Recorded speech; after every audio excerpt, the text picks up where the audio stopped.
Now broadcasting from the Next Gen Conservative Studio in sunny South Florida, bringing you the latest in politics, current events, and pop culture. This is the Whitfield Report with Sam Whitfield.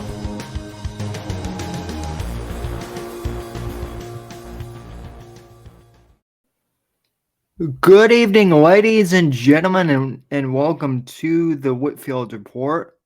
I'm your host, Sam Whitfield, and welcome to the show, ladies and gentlemen. We've got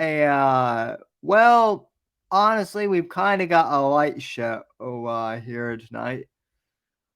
I've got a few topics in mind, but not too many, specifically. It's kind of in a slow news week here in some respects, to be honest, and I suppose that's good in some aspects, and other aspects that is bad, maybe. But anyway, Max will be joining us shortly, and Shmuley, well, I have no idea where that kid is. He's in the Gilded server, chatting with Agent Dipshit, as we call him, doing schmooly things right now, I guess. Whatever that means. It's cool though. For those of you who missed it, on Monday I did a interview with my friend Tyler Rowe. He's an amateur mixed martial artist, and he found his faith in Christianity as a result of getting into mixed martial arts. We recorded the podcast over the weekend, but then that aired on Monday. So check it out if you haven't already. I think it was pretty good myself, if I do say so. And yeah, if you haven't tuned into that, go check that out on Spotify after this show. And for some reason, Rumble would not allow me to upload the video version of that. It kept saying that, like, the file, there was like a server error or something. I don't know. Maybe I'll try and upload that again here after the show. But at any rate, not a whole lot going on, folks, except I do have a bit of a rant that I want to go on, but I want to wait until Max and preferably both Max and Shmuley are here for, because they've never seen me go off. And I do have one topic that is really kind of irritating me right now at the moment. But like I said, it's been a slow news week. A lot of people, I guess, are kind of wondering why I didn't do a 9/11 show. And honestly, the reason why is, I mean, I did a huge 9/11 show for the 20th anniversary, like 2 years ago. And so I don't really feel like I need to do another one. You know, I don't feel like I need to do the same show every single year, right? We all know that 9/11 was a tragedy. We all know that we ought to honor those who lost their lives and honor the first responders who sacrificed life and limb to save as many people on 9/11 as they did. Um, but I don't really see how doing a show on 9/11 every single year is at this point going to do much, especially since our esteemed leaders really haven't done a whole hell of a lot to really fight terrorism in my book over the last 20 years collectively. If anything, Biden uh, basically undid a lot of the actual work that our troops did in Iraq and Afghanistan fighting the war on terror. The Afghanistan part was a debacle. Uh, we don't really hear much about like the Middle East anymore because the media doesn't really want to seem to cover that much. Even Fox News uh, doesn't really seem to care much about the Middle East anymore. But I can tell you it's probably not pretty at all. Um, I can't imagine the situation has gotten much better in the Middle East. It's probably gotten worse, um, if anything. So yeah, basically I kind of feel like the whole reason why we got into uh,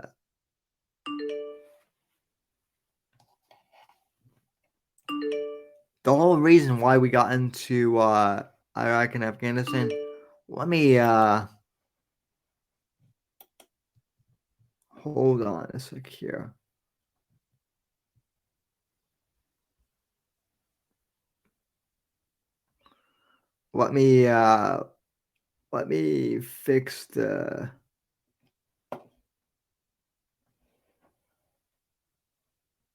Let me fix the server.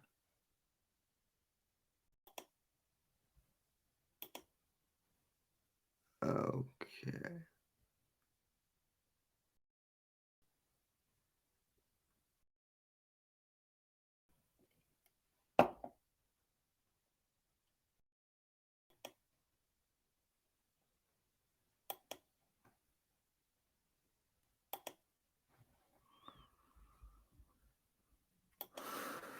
Okay, there we go. Sorry, was just getting too many notifications. They're a bit in the gilded chat, so and it was getting a bit distracting there.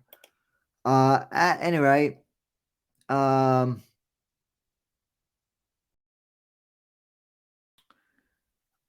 I do feel like the reason why we the whole premise on why we got into uh the Middle East was predicated on 9/11, right? That was basically we were told that we needed to go into the Middle East because of weapons of mass destruction and uh that it was somehow that those WMDs were tied to 9/11 somehow. In essence, that turned out to be a great big lie. Uh, but then, we were told that we needed to stay in the Middle East because, all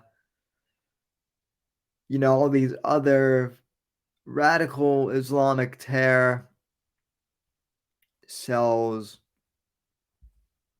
were coming out of the Middle East, and we needed to, you know, do our part as an American fighting force for good to help rid the world of that terrorism. And I, I believed that for a long time. Uh, but in all honesty, it doesn't really seem like our leaders, were ever, you know, willing to commit fully to fighting that war on terror in the way that it needed to be. I mean, a lot of the warmongers, ironically, were afraid to call out the radical, parts of Islam. Um, and then,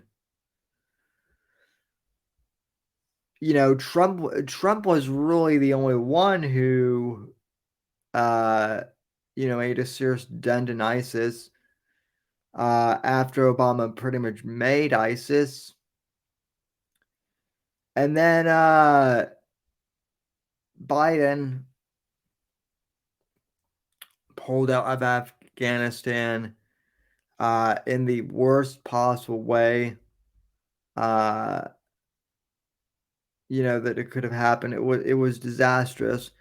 And yes, I know the libs like to say that, oh, that was Trump's plan, so you should blame Trump. No, Biden drastically changed parts of that plan, so it was his plan. Um, but yeah. Also, Island says, Sammy, you're so young. Desert Storm was, well, yes, Desert Storm was also part of that whole kerfuffle. My point being in all this was 9/11 was basically the justification for why we went into the Middle East, basically for 20 plus years, right? And it turned out to be a snafu. So it's really hard for me to acknowledge 9/11 every single year. I'm not saying that certainly a moment of silence isn't deserved for those who lost their lives, because it definitely is. But for me to do a show on 9/11 every single year, or for anyone to really do a show on 9/11 every single year, unless they were there at the World Trade Center, like if you're in New York and you remember that's one thing, right? But you know, for me, 9/11 marked, I will say this, 9/11 was kind of the first event, even though I was a kid, that got me interested in politics and current events, to begin with. Um, Even though I was like 7, that was like my first kind of inkling into the world that, oh, shit happens in the real world. And it's not all, you know, school and comic books and superheroes. There's real shit that happens in this world, and not all of it is great. So, 9/11 did have an influence on me in that way. But then we had a whole bunch of other shit like the Patriot Act and whatnot, which effectively set up the surveillance state. And so, like I said, while I do think it's important to honor those who lost their lives on 9/11, it's really hard for me to justify doing a whole show on 9/11 every single year, minus the big landmark anniversaries, because it seems like an event that ushered in a lot more bad into this country than it did good. And Max is finally here. So, Max, I don't know if you were able to listen to my monologue there in the background, but Just a little. yeah. Basically, first off, I hope you're feeling better, man. How are you doing this evening? It's been a hell of a week. I haven't been paying much attention to politics. I've been sick a couple days, kind of just slept, it was like one of those colds that just sucks.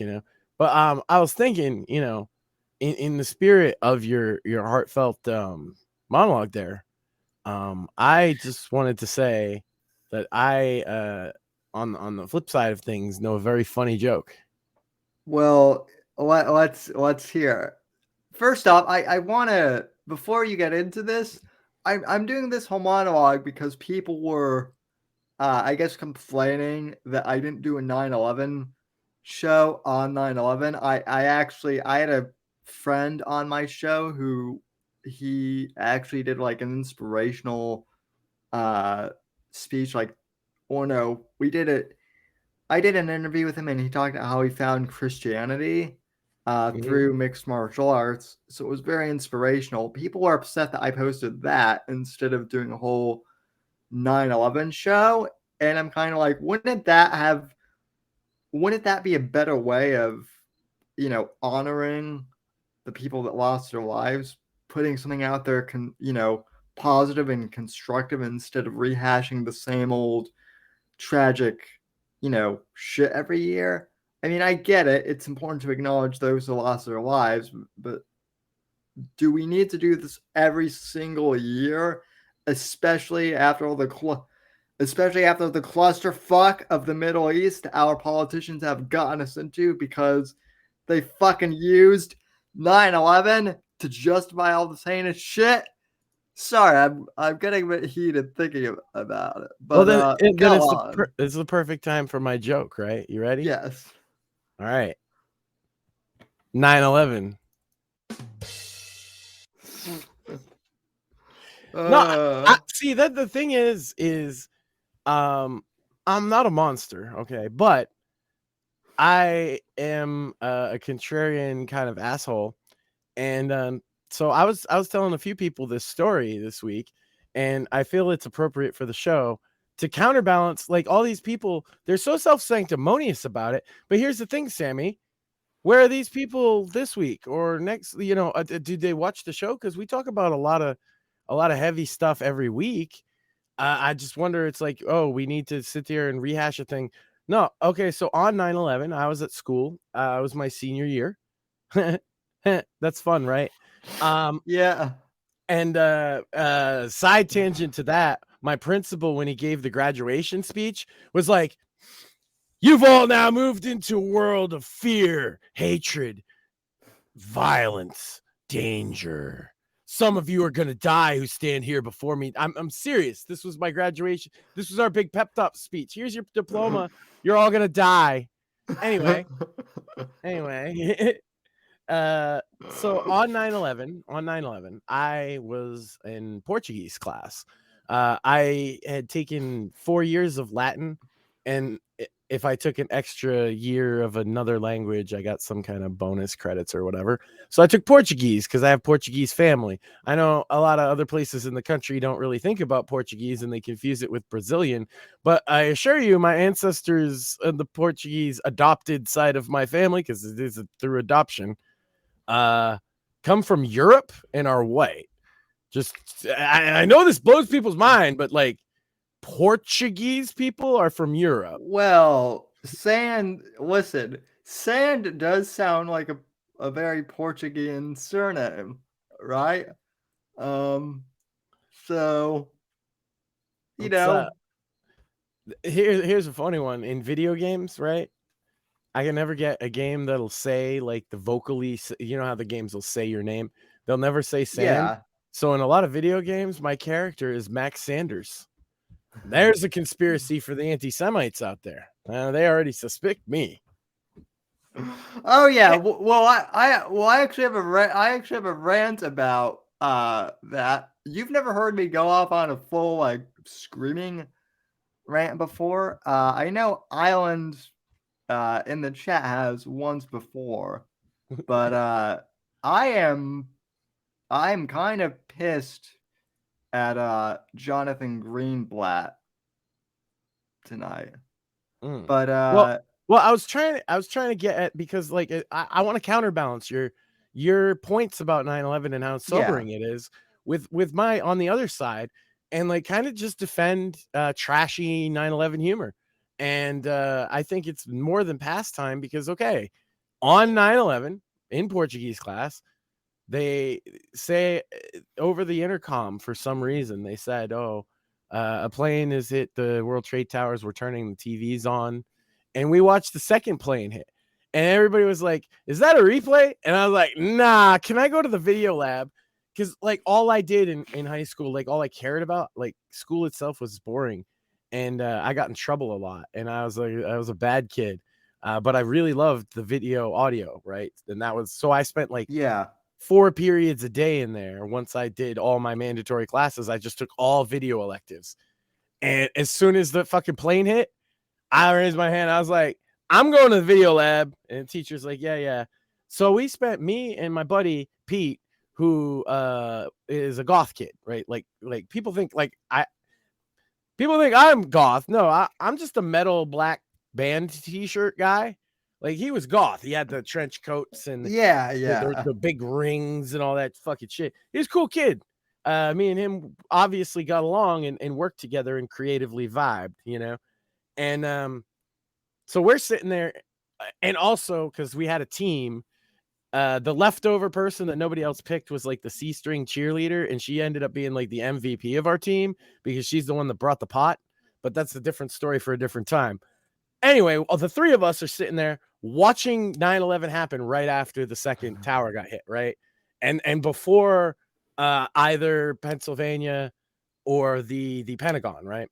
And so we watched all that shit live. I spent the next week in the video lab every day at school because I got CNN here, Fox News here, MSNBC here, fucking local news here, fucking, and we recorded everything, right? Crazy footage I would have on VHS in an archive, except that VHS is not a great format, but that's what we had at the time. And so the long story, not so short, what this leads to is I decided that I was going to be a kiss ass for extra credit. And so I made a video with kind of footage of 9/11, some of it a bit shocking and graphic. This was within days of it happening, okay? And I put it to a song, and I think it was like Sarah McLachlan, Arms of an Angel, something safe, you know, Arms of an Angel, because my goal was, anytime I got something on the local news channel or the local like television channel, the Access channel through the school, that added to my portfolio, which I was trying to build.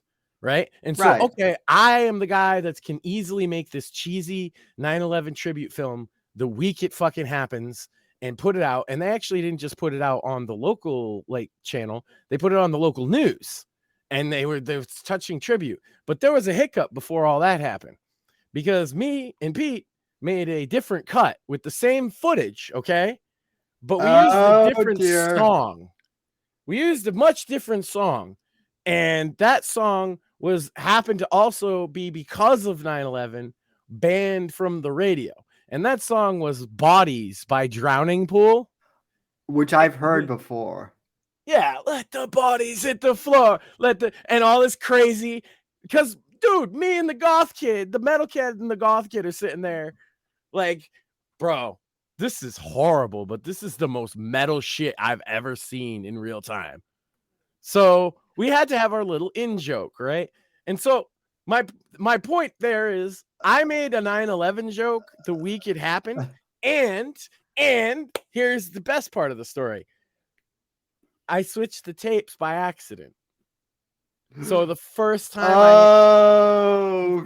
I handed it in, Mr. H, the fucking video teacher, didn't even screen it because he had seen me making it, right? He gave me input. He's the one that picked the cheesy song, right? And here I am, like, yeah, I got this video. I'm teacher's pet today. I'm gonna get me an A. I'm gonna get my portfolio on. Oh yeah, I'm gonna get me that internship. Gonna get me that internship down at the radio station, which I still did get, by the way. But Yeah. he didn't review the tape. I didn't review the tape before I handed it to him. So there were 2 tapes, and I handed him the wrong tape. And that tape got played on the school channel, and we got a lot of fucking complaints from a lot of baby boomers who were very upset at whoever this Max Sand guy was. Well, awful video making fun of 9/11. Well, oddly, it's mostly the boomers, because believe it or not, we do have some boomers that tune into this show, and oddly, no doubt. No, but it's a specific kind, because there's a specific kind of boomer that's offended by a lot, right? Yeah. If they're watching this show, they ain't one of them. That's for damn sure. Well, or if they were, they no longer watch this show. And I suspect that there are a few holdouts that were the ones that were complaining about me not doing a 9/11 show. Well, God bless them. Look, I think there is a point to be made that we shouldn't forget it. I also think there's a point to be made that everything is fair game for comedy. Yeah, and, I've been making that's my stand on 9/11 is I've been making 9/11 jokes since 9/11. And look, I have always said that. And if you don't like that, kiss my ass. Look, I'm the type of guy that laughs at. I'm the type of guy that laughs at shit to like cope with. Yeah, it's called gallows humor. Yeah, and it's a product. It's an actual product of a lot of things, factors, and one of those factors is usually people that have been through some serious shit can look at it, like the term actually comes from the Marines, right? Because the idea is that you're like neck deep in your brother's fucking blood. Yeah. Sometimes it's okay to make jokes just to relieve the goddamn tension so you don't go crazy. That's what gallows humor is. And man, was that okay? You obviously the distasteful joke, but if you don't think it affected me, it changed the whole course of not only my life but my generation's life. Because of 9/11, because of the events that day, I have friends that died shortly thereafter that on a battlefield in Iraq somewhere and even left kids behind. Okay. Yep. So I do take it very seriously, but at the same time, sometimes you just got to let off steam, and sometimes you just got to like make the obvious joke about, I'm reminded of like, cause I'm the esoteric, like weird indie hip hop guy. The rapper Cage made a song called Unlike Tower 7. And it's unlike Tower 7, I'm not gonna fall down is basically the catch. But it's they sent everything they had at New York. They took down its 2 middle fingers. They took down its 2 middle fingers, but his dick is still standing. That's pretty funny.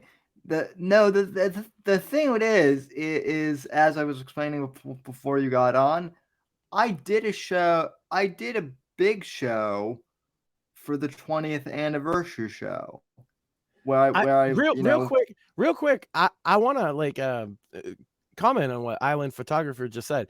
He said, a snafu. We had Marines guarding Poppy Field and letting boys go on tours for sex toys for 20 years.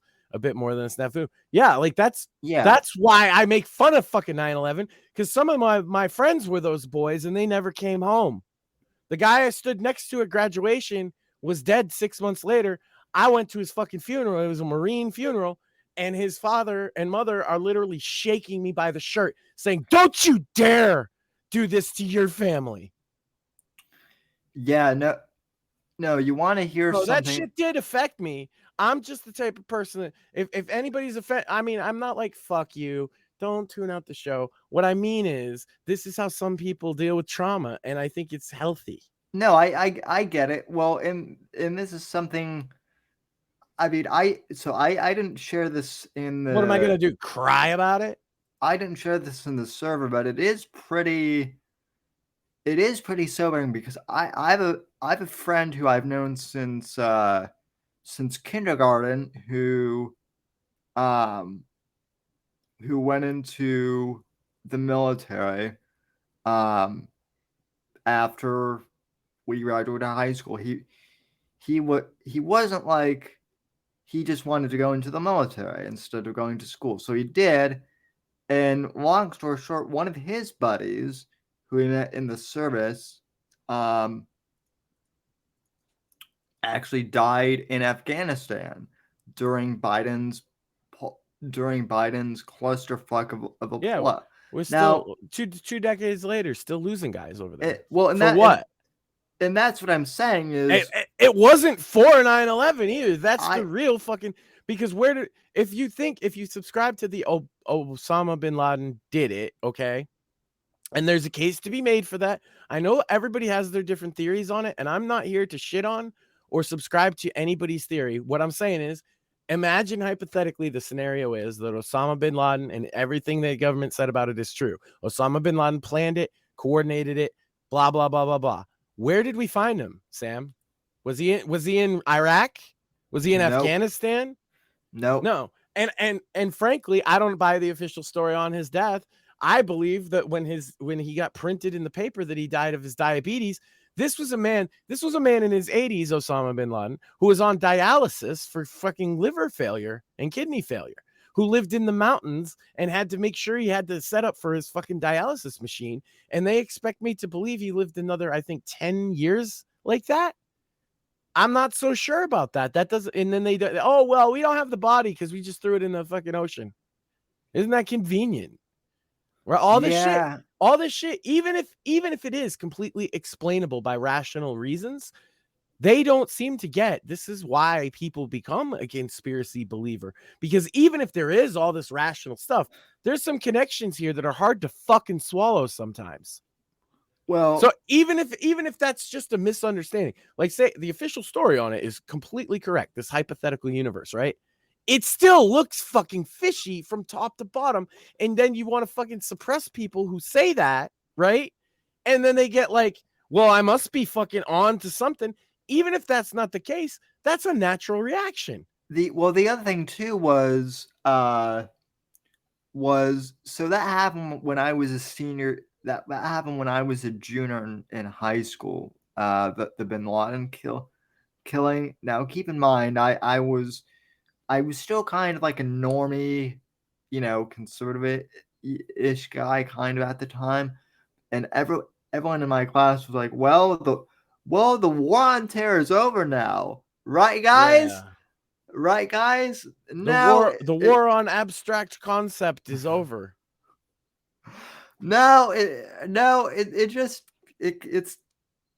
It's gonna drag on for another 10 years. It's never gonna end because it's the Middle East. So that's the fucking problem with it. So that's what I'm saying though, is I have a hard time justifying doing a show that led to something that I now detest. Well, and it's been done to death. And if you looked at like politically, I looked at Twitter a little bit, on 9/11 to see what was going on. I saw a lot of like Disney-esque corporate logo, never forget bullshit, all coming out of like unipartyist type Republicans and Democrats. There was no meaty substance debate about what happened on, like, we've never, let's face it, we've never actually had the debate on what even happened on 9/11. What evidence, how about this? What evidence is there that Osama bin Laden even did it? You could say the 9/11 Commission, but did you watch the 8,000 hours of behind closed door testimony? I've read the report, and I'm going to tell you there's not a lot of evidence in that report that Osama bin Laden did have anything to do with it. That he just was happy that it fucking happened because he hated the fucking country and he wanted that kind of thing to happen. He had suggested it happening before, but he was shocked. Is most reports of everybody that witnessed his reaction to it is that he was shocked and he got to his knees and thanked God. Yeah. So the little old man on dialysis planned this attack from a cave, right? And so we need to invade Iraq, where he's never been, and the guy in charge of that country hates his guts. Makes perfect sense, doesn't it? Perfect logic there. Yeah, no, it absolutely makes sense. And even if it does at the end of the day, this is what I'm saying is the reason, like, even people that are into conspiracies will see other people with conspiracies and they're like, bro, that's a little much, right? Yeah. And the reason for that is all this shit. And I mean, my stance from the beginning is that's literally a psyop. They want you not to know what's going on at all. They don't want you to have any hard information, and they'll provide hard information to the other side that refutes everything you say. They'll give you one thing, and then they'll give the other side the answer to it. Right? It's a it's a game. You're being played. Yeah. Yeah, I mean, it's the other thing too. This is kind of one of the last points I want to make is, like, I listen to a lot of podcasts with veterans and people who have actually been over into the Middle East, and the one thing that they've all consistently said, and this is something that the late great Christopher Hitchens actually talked about, and I realize that people have issues with Christopher Hitchens because he was an atheist, but one thing that is consistent is that if we believe that 9/11 and other terror attacks were committed by radical Islamic jihadists, and I definitely believe that there have been attacks caused by radical Islam, our politicians refuse to acknowledge that radical Islam is a problem. I'm not saying I'm. Well, here's the more important. But here's the more important. See, you're talking about a failure, but why does nobody ask the most obvious question in the world? Is like, why did this happen in the first place? How incompetent is our government? Yeah. Like, what level of so okay, and this is why people think it's an inside job, straight up. Because if it's not an inside job, if the official story as is stands, and that is the absolute truth in reality of the universe, and if you don't believe that, just go with me on this journey to this magical fairyland where that's the case, right? It's still sus as fuck. Anybody in their right goddamn mind is going to look at that and be like, that doesn't explain anything. And then they wonder why those people become truthers or whatever, right? It's no shit, Sherlock, because you hide information. B, your incompetent asses want me to believe. And this is the theory I most subscribe to, simply because my theory is that the government is incompetent at fucking everything. So it explains a fuck of a lot. I'm not saying there was no malice involved or nobody on an inside or feds or whatever else. But one thing I will say is, would the government fuck this up that bad? Yup. They would. The problem is most people don't think they would. Well, that's also why I mean, what you just said kind of proves my point though, too, which is, for all the people who think that 9/11 was some like big super secret like inside jobby job that was done by the government, it could be possible. However, the government is so bad at like compartmentalizing shit and and whatnot, they're so disorganized that, like, keeping something that big of a secret. Well, there's all kinds of shit that's right out in the open in the commission report, simply by the fact is that they knew nobody would fucking read it, Yeah. and they published it in such a way where they overloaded it with information to the point people are still trying to parse through everything in the 9/11. I know it's a short book, like what they printed, but like when you go to the footnotes and the bibliography and shit, and you start looking at the studies conducted and the sourcing and everything, you realize that this was so much information that it would take decades to really parse through. Yeah. No, and that's why, like, Alex Jones has, like, ultra mega, like, podcasts of him reading through all the stuff that's like 16 hours long in length, and he's still not getting through. And at the end of the day, even if what they're saying happened is what happened, that's hard to tell somebody, because this is not just I remember when that happened. It's on the level of a Pearl Harbor. It changed this country fundamentally forever. It started multiple wars that we're still seeing the effects of to this very day. There's still soldiers left over there, or American citizens, probably presumed dead, I would assume. Yeah. This is it's not something to be taken lightly. And I take 9/11 lightly and make jokes, but at the end of the day, it's because the information that you're given is the joke. The joke's really on you, because you accept you either accept what you're given, or you don't give enough of a fuck to really dig into it. And once you do dig into it, it's worse than you think. If you get it, even if you're the conspiracy theorist guy, it's actually worse than you think. Because here's the one thing I'll say.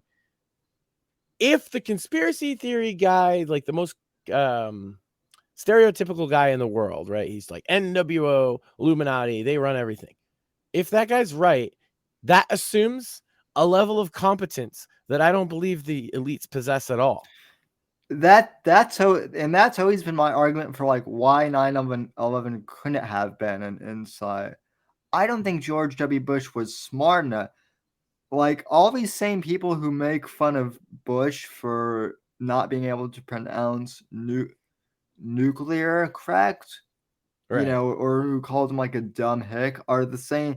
Some of those same people are like, George W. Bush is a dumbass, but also he's a genius mastermind who can. Right. And it's like, well, which one is it? Is he? I'm saying that we knew who these guys were. They were under federal investigation from the moment they came in the country. We let them do flight lessons. They were telling people what they planned on doing. They, like, on and on and on. Just from that point of view, from a law enforcement point of view. So, okay, you don't want to say the government about that. Law enforcement in this country failed on 9/11. Yes or no? Well, totally. Yes, they did. But all they want to talk about is how law enforcement did great in the aftermath in New York City and the brave cops that ran in. That's fine. But federal law enforcement failed so hard on 9/11 that 3,000 people died. Also, where's the accountability? Here's something that very few people talk about. This is something that I didn't know until I moved here 10 years ago. But Bush was in Florida on 9/11. He was reading a book to children. He was actually in my area at one of the local elementary schools here. I wasn't here then. I have still lived in Colorado. But the wild thing is, the terrorists who, one of the terrorists that supposedly, flew the plane into the building had rented a house in my neighborhood, for a time. So what I'm saying is, if the terrorists wanted to hit the president, as one of the theories was, they wanted to hit the White House, supposedly. All they needed to do was theoretically drive a van just a few Oh God, blocks. you're gonna do this, aren't you? I'm just saying. Now, I'm not saying that they should have. I'm just saying, thank God that didn't happen. Sam's over here teaching domestic terrorism tactics. But I'm just saying, had they planned had they actually done like intel research, they would have found out. Oh shit, he's gonna be right here, guys. Well, Um, the thing is Osama was well known that he did want to take down the World Trade Center. He tried to bomb it in '93. That yeah, and he took credit for that. That's the thing. He never took credit for 9/11. As far as I've never seen any video where he took credit for it until years later when they all blamed him for it. But around yeah, the time, all he said is like, "Thank God, this is great," which is yeah, awful, totally, but consistent with his beliefs and also consistent with a guy that might not have fucking set it in motion. I'm not saying he did or didn't. I'm saying people have questions for a reason, and when you tell them to shut the fuck up about their questions, they tend to dig their heels in even more. yeah. And rightly so. I'm not shitting on anybody for that kind of. I hope the conspiracy theorists out in the audience don't think I hate them. I actually love you guys. It's great. Right. I love that kind of content. I love thinking about the hypothetically what if kind of shit. But I have a very practical take on things usually. Yeah. Meanwhile, here is one. This is I don't have like I said I don't have too many topics because it was kind of like a light news week. But on to more pressing matters. We actually missed this last week, but Elon Musk is now suing the ADL Yep. for defamation. That'll And be an interesting circus. and now this week the government is now investigating Elon Musk.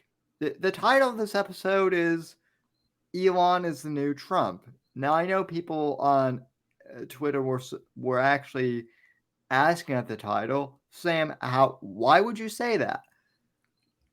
Obviously, Trump and Elon are two different people, but when it comes to the uniparty, Trump was the big bad villain last week, and now it's Elon Musk. Why? Because he owns Twitter, and these people hate free speech. And yes, I know Twitter/X or whatever we want to call it has issues, but man, are they still pissed that Elon bought Twitter, Has issues. and they're To be fair, as it bans like half my friends, I think it's more than just issues. yeah, but yeah, I mean, okay, so as more Every than day, somebody I follow, like a mutual on Twitter, gets banned for some stupid bullshit. Every day. Actually, I would say I've seen more people get banned in the last month than before Elon owned Twitter. that's fair, but that's also because I would imagine that has more to do with Linda Yakara or whatever her name is than actual. I don't know. Big man wanted to own the company. The buck stops at his desk, as far as I'm concerned. It's like I said, hey, Space Cowboy, when you bought this place, you said you're going to make it better, not worse.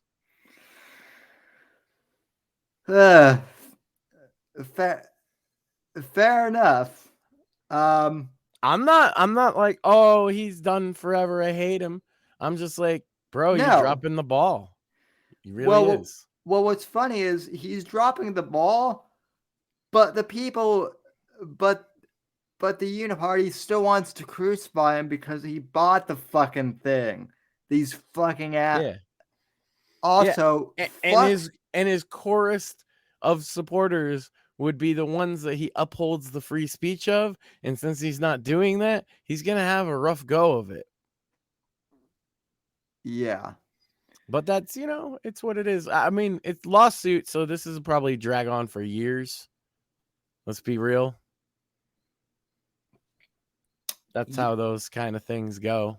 Yeah, I mean, here's here's going to be my big rant. The ADL is a joke at this point. It's a fucking joke. Wait, who? The anti Jonathan Greenblatt and the Anti-Defamation League.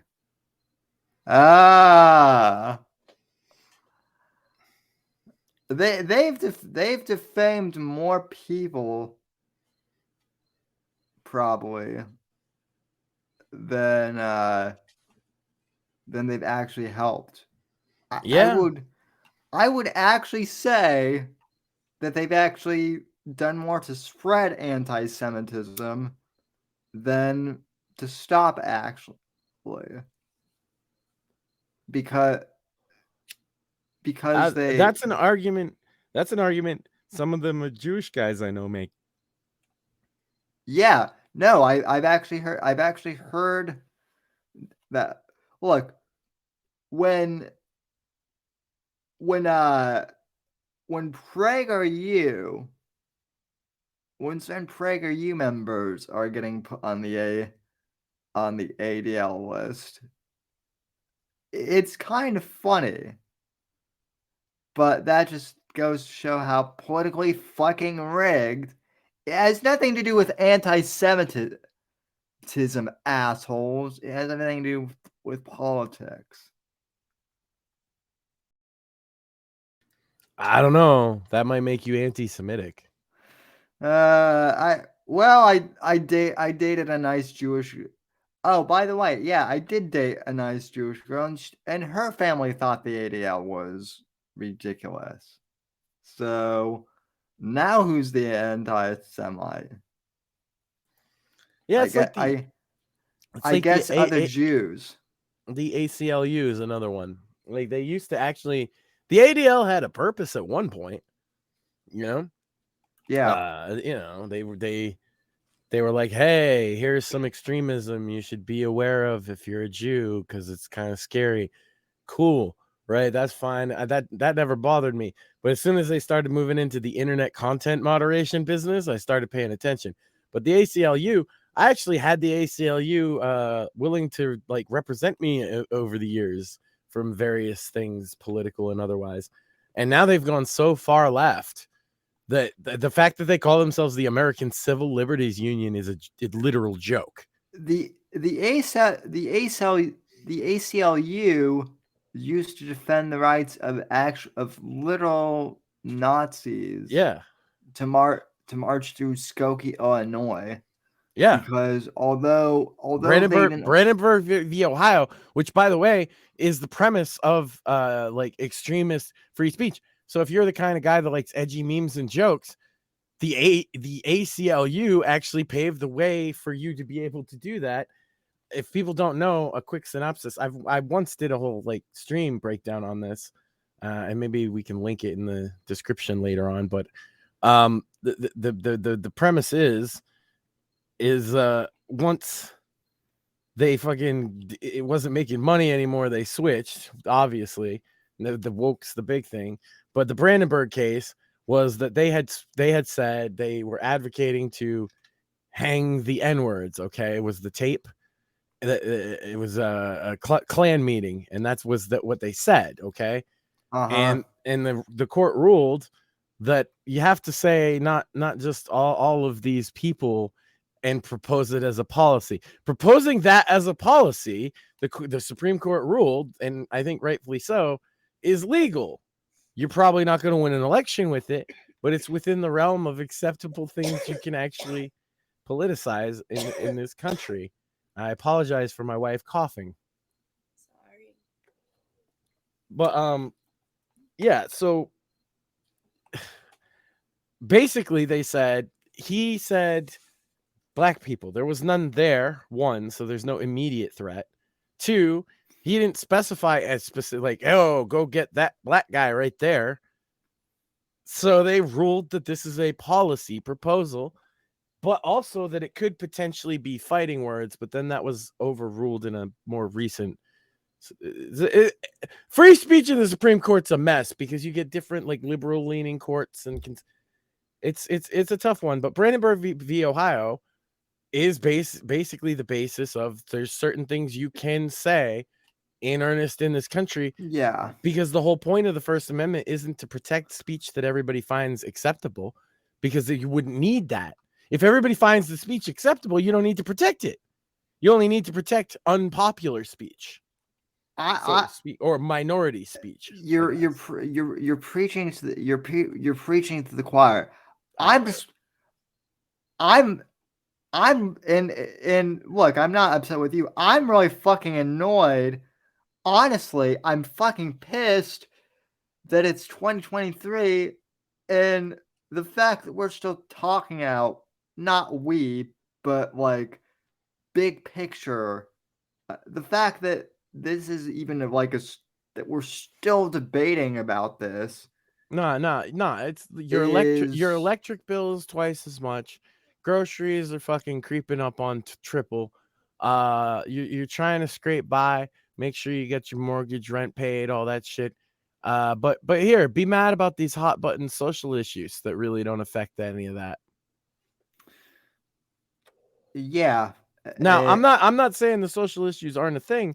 I'm saying first and foremost, we're getting fucked in the wallet harder than I've ever seen in my whole life. Yeah. I think that more than anything is going to have a lot to do with the outcome of this next election.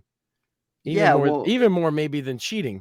Well, also though, I even made a point of like saying at the beginning of the show, I didn't have a whole lot to talk about in regards to the news. I don't know, because honestly, Max, I know you've been under the weather, but like you honestly haven't missed anything. I will say the one thing that you missed is that Elon's biography is out. I haven't read it yet, but I'm going to. Yeah, and he's got a third kid that's basically a Space Marine name. Yeah, I saw that. And but like that's it. He's like Thaddeus McRecatoris or some shit like that. It's pretty based, but also kind of cringe. That's my take. Yeah. Well, yeah. That's a Shmuley kind of take right there. Well, and Shmuley, that would be a Shmuley move. Shmuley is actually trying to tell me that like the Elon's biography is also his biography, and I'm like, clearly not, because you didn't grow up in the apartheid.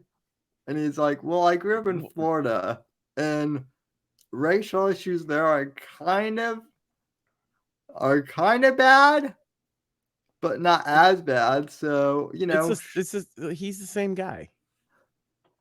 I don't know what you're talking about. Shmuley and Elon Musk, have you ever seen them in the same place at the same time? No. See what happens is Elon Musk, he takes down the stupid fake accent that he puts on, and he's just Shmuley.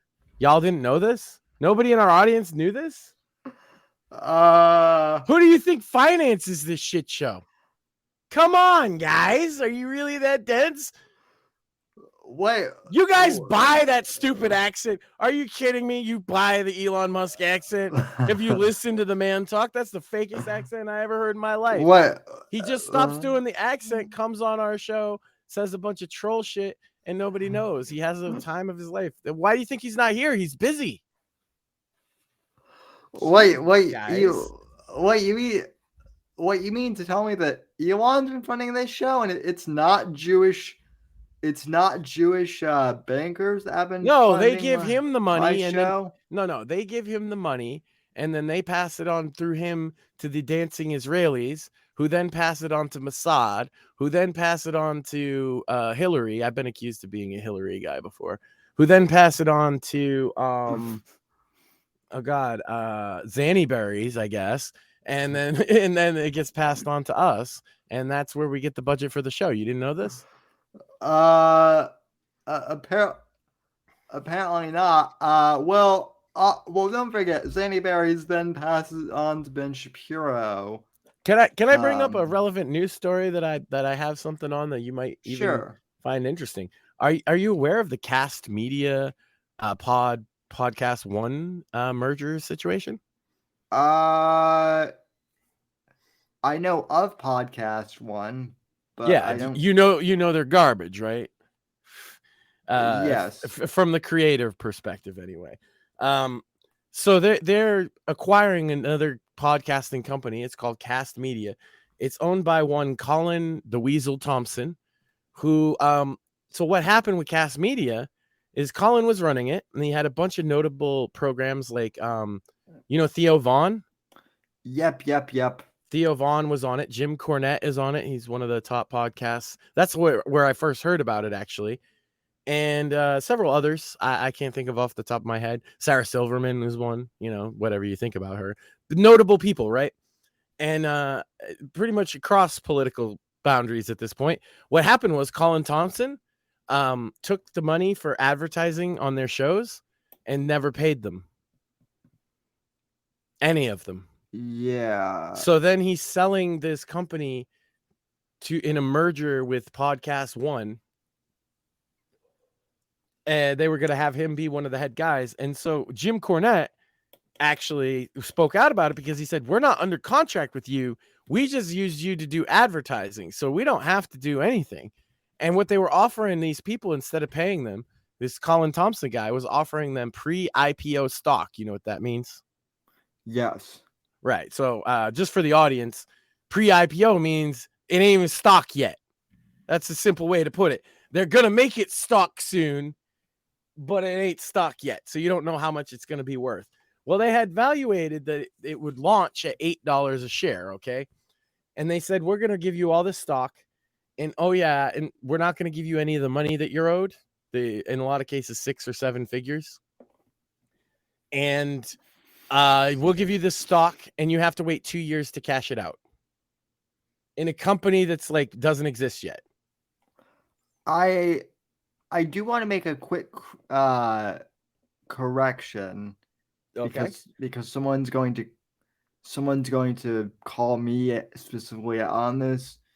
There is a show that I like on Podcast One, and that is the Adam Carolla.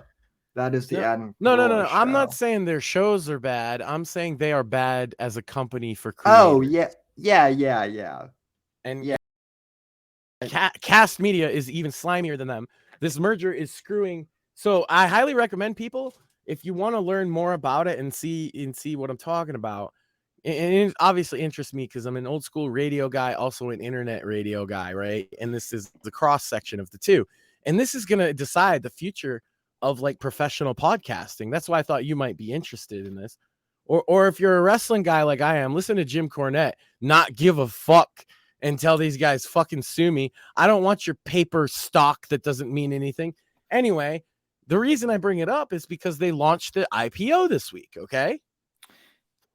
Yeah. And so remember, they can't sell their stock if they take this deal for 2 years, okay? So it launched at the valuated $8 that I said before, right? Guess what it's at right now? Less than 8.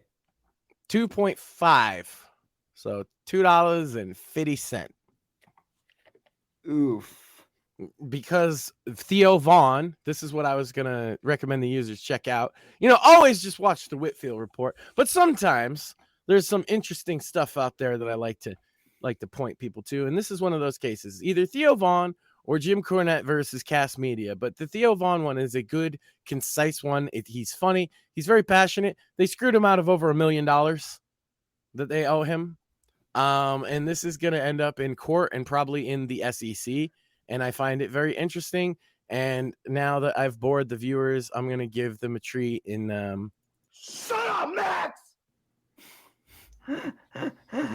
No, I listen, as a fellow radio guy, I find it interesting, but you know who would find this real interesting is our benefactor, Elon. I mean Shmuley.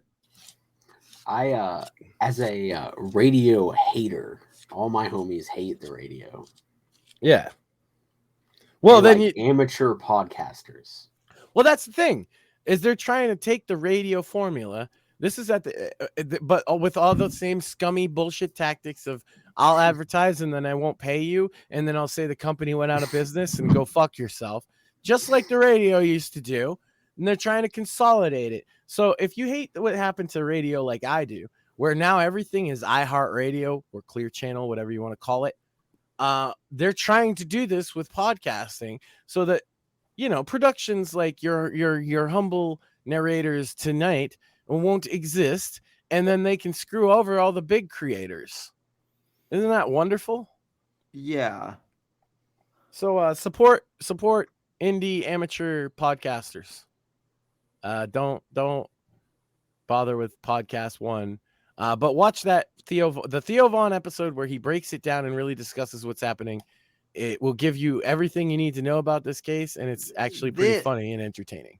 This actually gives me an idea for a guest we could bring on the show. I don't want to mention it on air because I don't know, if this person, could come on. But I do know someone who has worked with Podcast One and Westwood One. Yeah, Westwood One is Two. also part of the merger. And oh boy, then this is gonna. Then I have the perfect person to bring on to talk about this actually. But that's the one I had for this week for you, and at least it came out of left field and nobody expected it. Yeah, like I said, I really didn't have much of anything else. I mean, I literally right now haven't slept in 40 hours. Damn, dude. Yeah. So I wanted to I had to show up for the Whitfield report though. God damn it. I appreciate it. I hope you're feeling you're feeling better. I did like 8 miles. Like I was sick, and then I did like 8 miles yesterday, and I feel better. I just haven't had an opportunity to. A whole bunch of shit went down. We got storms, and my kid was sick, and my mother-in-law is sick and in the hospital. It's just kind of been a long day. But I figured if I can stay up as long as I did, I can finish it up with the Whitfield report. And God damn it, talk about how Colin Thompson is a snake, scammy motherfucker robbing people of their rightfully earned money so that he can fucking run this other company and rob more people. The only Colin I like is Malcolm Collins. Well, he's not stealing people's money, is he? No, he's the base soy boy. Well, I just want to get the name of Colin S. Thompson out there. You know, Colin S. Thompson. I just want people to know about Colin S. Thompson, who robs podcasters. You know, because there are people that listen to the show that have shows, right? And all I'm saying is you should remember the name Colin S. Thompson and stay far the fuck away from that scamming piece of shit. Mm-hmm. And that is me done for the evening, ladies and gentlemen. I thank you for your attention. And I think I'm kind of done. And unless Shmuley has like any last minute Shmuleyisms, or anything like that. What are we gonna do, fam? Like how are we going to arise? How are we going to arise to the challenges of the future if that boomer Kurt won't publish his book? I mean, like, true. This is all his fault at this point because, like, his book could already be out. We could already be rising to challenges. So I'll be all like, yo, check out this time we had Kurt Doolittle on the show. Listen to what he got to say. People are like, he's so interesting. Where can I learn more? And it's like, oh, well, when he ever finishes his book, I'll let you know. Which is why I am challenging him because Shmuley Thought will be published before Kurt Doolittle's book. Based. We got ourselves a race, ladies and gentlemen. Who will win secret Elon Musk or Kurt Doolittle. Stay tuned right here to the Whitfield Report to find out. I'm way overtired, guys. Not just that, but Shadows of Deception and its 2 sequels will be done before Kurt Doolittle finishes his book. Well, I haven't slept and I've been sick, but another thing that'll be finished, and people didn't think so, is Cringing Over Coffee. Dave has found Omegle, and he does it in a Scream mask, and it's the funniest content I have seen on the internet in a long, long time. I will be doing that this week at some point, probably not tomorrow, as I have a lot stacked up between work and everything else. So I'll do a Cringing Over Coffee episode about Dave, and it's fucking fantastic. All the girls skip him, and he just goes, "Oh, come on!" It's great. He writes like a 6-page paragraph intro for himself about what he wants in women and questions to ask them, and he demands That's what you want to do. He demands that they read them and answer them all, and some of them have. And Mike, I'm not gonna spoil anything. Tune in to the Cringe Coffee House probably Friday, if not Monday morning. I like how you're going real official and saying probably Friday. Probably Friday. Yeah. You know, instead of Well, look, hey, if you actually care about the Cringe Coffee House, you have now waited. It's September, right? You waited 9 months for a new episode. I'm sure you don't care how it's specifically timed. Well, and if you do, I'm not sorry. Listen, Max. This is. You can't rush art. This is Mike Shealy, aka Mersh, and you know, you're never going to be as big as me because thank God. Thank God. I've been trying to lose weight, bro. I was inspired by Pod Awful's I'll Be Ripped by September 1st. I am doing what I said I was doing, which was to stop drinking the soda that's designed by the globalists to kill you and start drinking the soda that's designed by the globalists for their own consumption, diet soda. I just drink lots of water, but that's a so strategy far, too. I'm losing weight. I mean, water. Look. Who drinks diet soda? Bill Gates drinks diet soda. Warren Buffett drinks diet soda. Donald J. Trump drinks Diet Coke with his McDonald's. Holy shit, it's bipartisan too, huh? Yes. Wow. No. I mean, all of these people.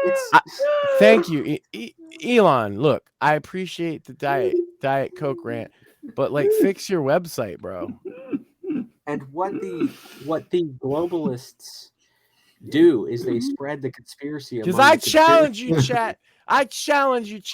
You show me where Shmuley and Elon Musk have been in the same place at the same time. I dare you. No such photo exists. Well, I mean, you've never seen me and Elon in the same room. That's different. Y'all think that? Seriously? You think that fake ass accent he uses is real? I can't believe this, Shmuley. You actually fooled people with that shit.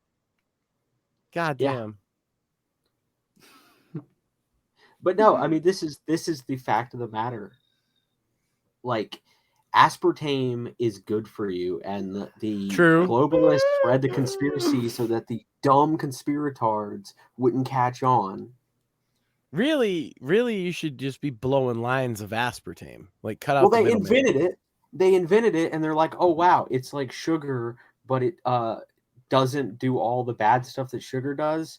Well, we want it because we want to consume it and we want to make money, but we don't want to get too popular. Just tell them that it causes cancer. It's like the Georgia Guidestones, right? It's like people started talking about it, and they're like, "Shit, we gotta blow that shit up." Yeah.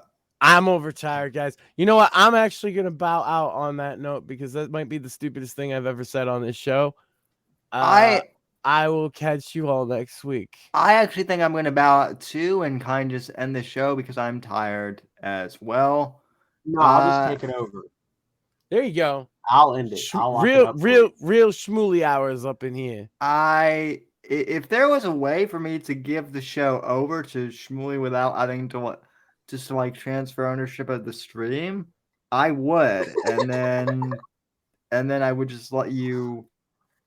Like, if I didn't have to be here, I would just go. At this point, I would just leave and let you just do your own solo hour. Have you ever noticed how like credit cards are inflationary because they increase the real money supply because they borrow money from the Fed in order to loan out to other people to spend? Yes,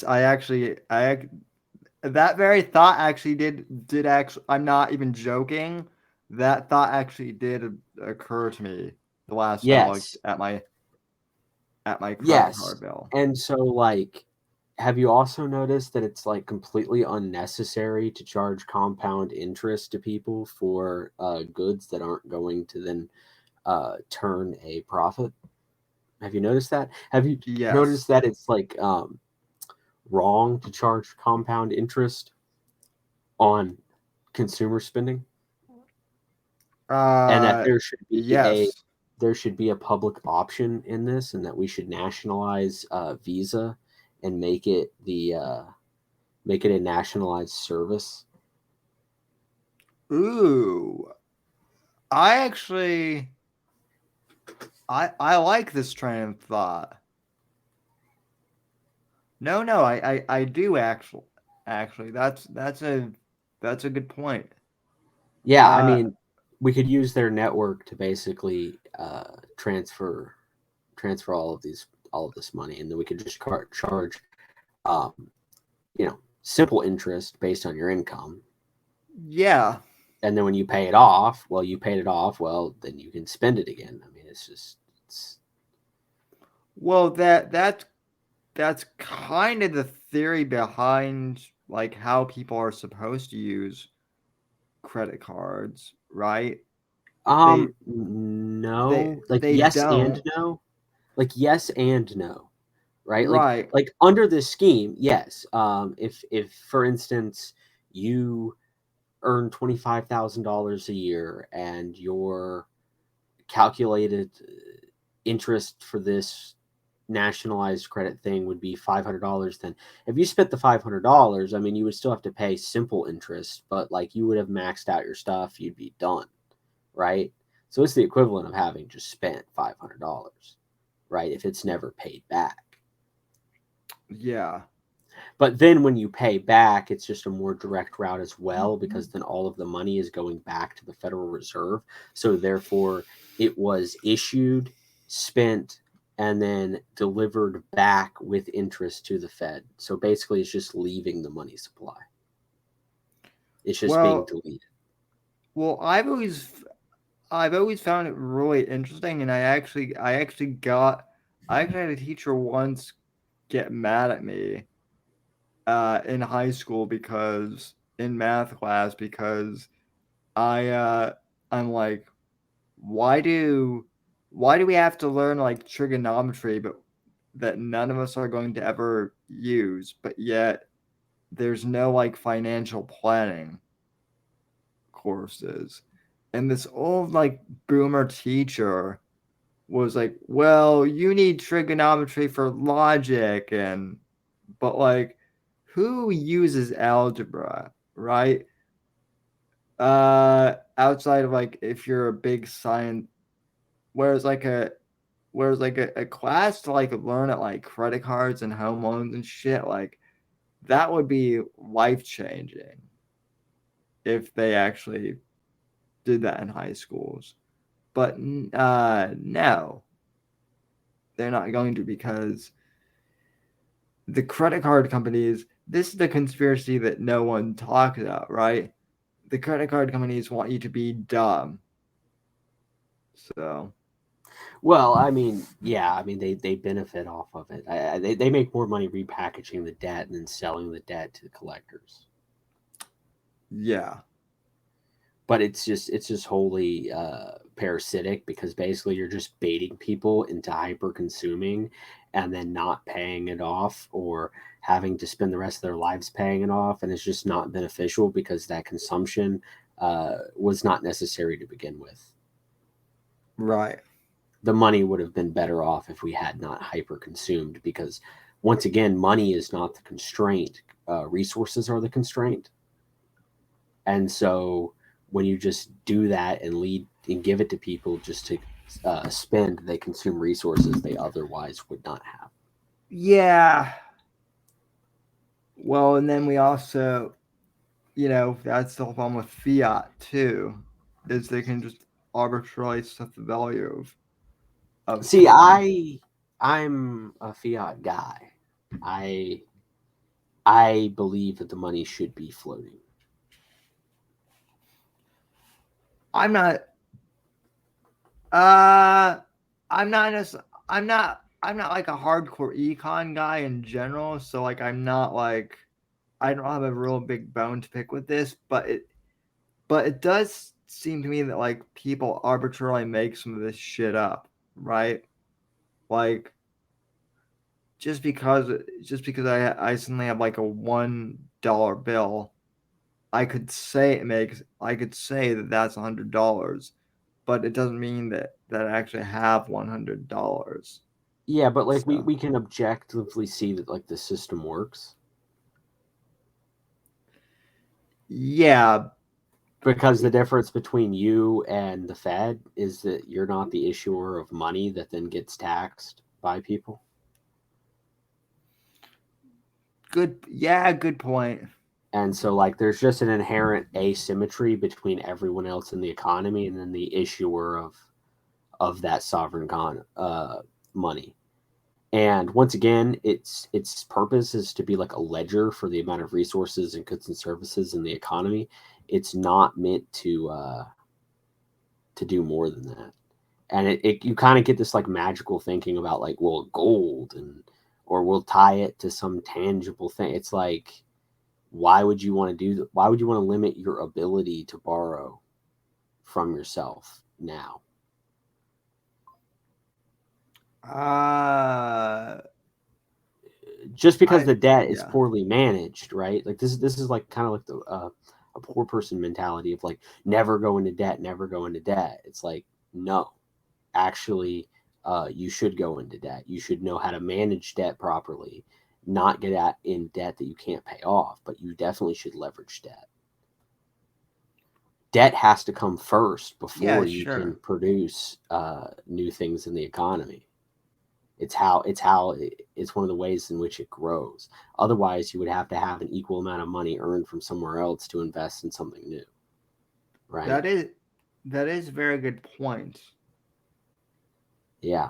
And like people talk about inflation, and like I agree there was some degree of like inflation because we spent so much money, but I really do think that most of our inflation problems that most people complain about are related to the supply side.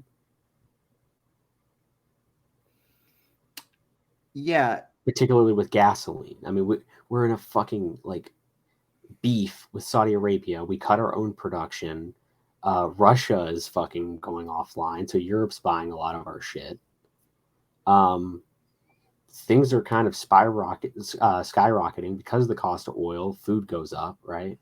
The cost to deliver everything goes up. Oh yeah.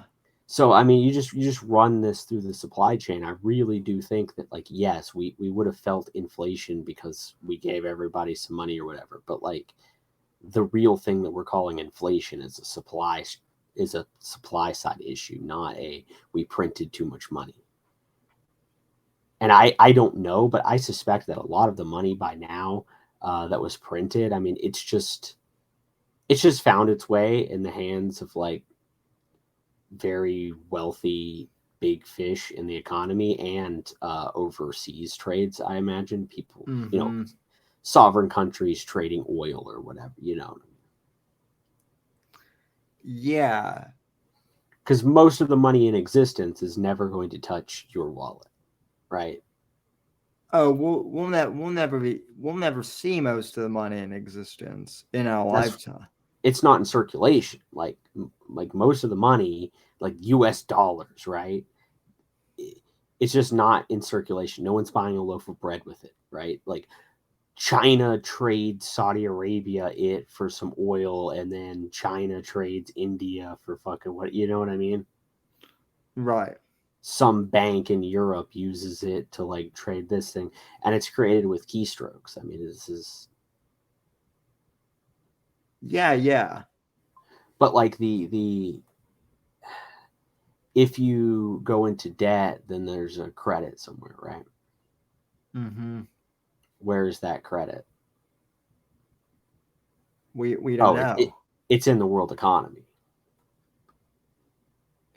Yeah, that is a good point. So Yeah, and once again, when you start looking at it, like I was an econ guy, and I had questions of like, how does this system work? Why is this so convoluted? And I'm kind of coming to the conclusion that like it's just a legacy system built off of institutions that were created and governed by laws made by people who don't understand any of this stuff.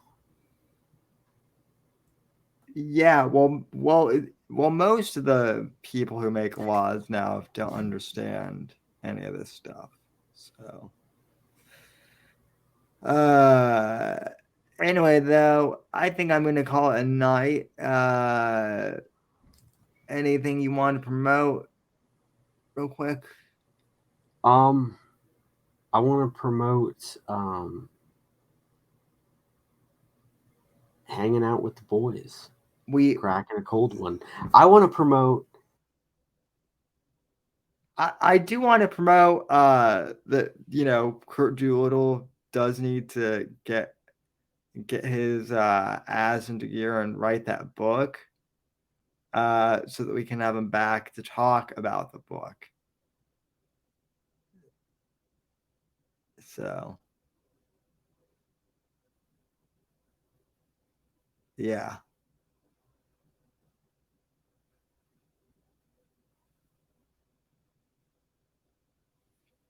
Alrighty, folks. That'll do it for tonight's show.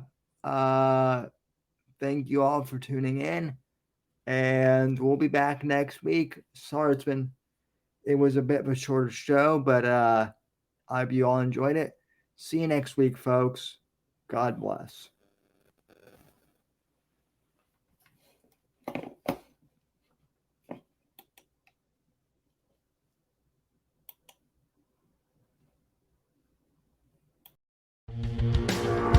Thanks for listening to The Whitfield Report on the NGC Network.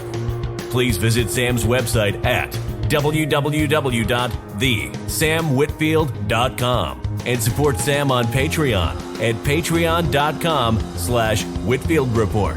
Until next time, God bless, God save this great nation, and God, freedom, legacy, in that order.